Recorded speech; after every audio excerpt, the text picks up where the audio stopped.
Welcome. What can I do for you? People call you the Mouth, right?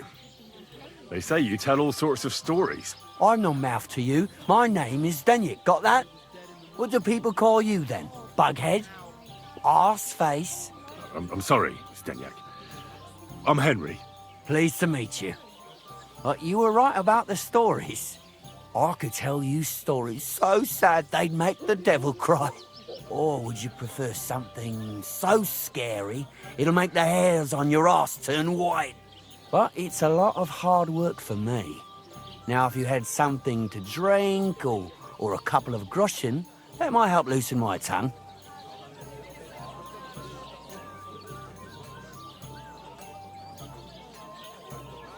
To your health, my friend.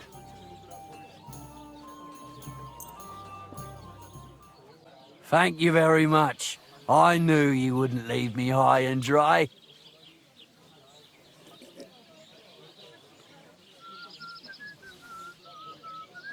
So what kind of story would you like to hear?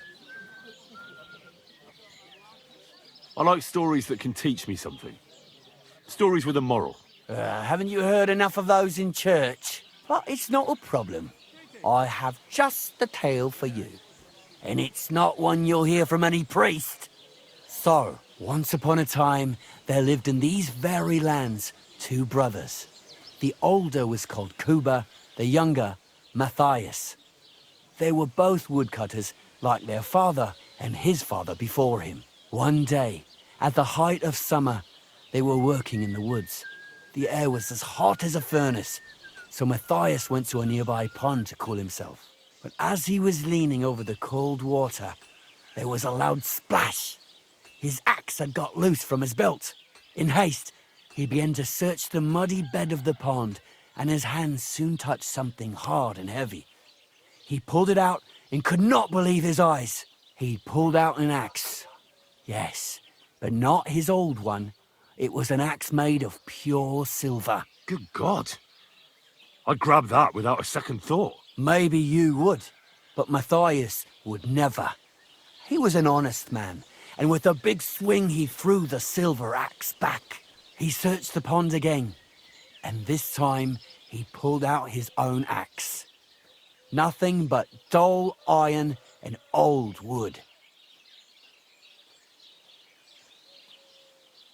I reckon that was the right choice. Who knows who the silver axe belonged to? Well, quite. Listen on. Matthias was just about to leave when suddenly a water goblin came out of the pond, silver axe in his hands, and he said, "You're a righteous man, Matthias, and for your honesty, you may keep both axes." Matthias, not hanging around for the goblin to change his mind, took up both axes, gave us thanks, and ran to tell Kuba all about it. Kuba, however, was not best pleased with his little brother's fortune. He deeply envied Matthias for his newfound wealth. So, he set out to try the same thing. He ran as fast as his legs could carry him straight to the pond, threw his own axe in, and began a pretend search for it. Yet Kuba had no luck. He pulled out the axe he'd thrown in himself. So he tried again. Tricked by sunlight, he grabbed something shiny, only to pull out his old iron axe again. Enraged, he hurled his axe back into the water and yelled, "Fuck this axe! I want a silver one." But the water goblin heard his shameful cry and was greatly upset by Kuba's greed. So, when Kuba reached down into the water for a 3rd time, the water goblin seized his hand, pulled him down a hole to the dark depths, and drowned him. Oh, that's so cruel. I feel sorry for Kuba. Aye, and so did Matthias. He went to the water goblin and begged for his brother's body so he could take him home and bury him. But the path back from the pond led over a steep hill, and carrying the weight of the waterlogged body exhausted Matthias. He stopped to rest by an old oak tree, and he used a silver axe to cut off a branch that would serve as a walking stick. But it wasn't enough. Somehow, it was still getting harder to continue up the hill. Then Matthias realized it wasn't his brother's body that was weighing him down. It was the silver axe.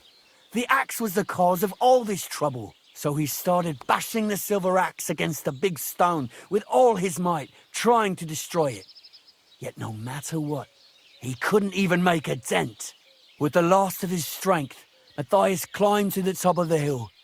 He knew he could go no further, so he found a pretty spot with a view over the valley and dug his brother a grave. There, he buried both his brother and the silver axe that had brought such pain upon them. His final act was to stick the oak branch in the ground by the grave.